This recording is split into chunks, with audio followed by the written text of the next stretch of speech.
Hi guys, good morning. So, ngayon magpa-fry tayo ng dumplings para hindi siya dumikit. Easy way ito para hindi dumikit ang ating dumplings. Ayan. Ayan. Pipito natin ang olive oil. Ibabrush natin. So, ayan na guys, nalagay na natin. So, lalagyan natin ng oil, olive oil.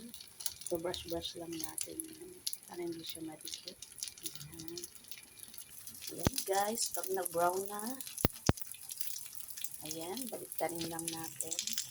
Ayan, buong-buo pa rin siya, hindi siya madikit guys.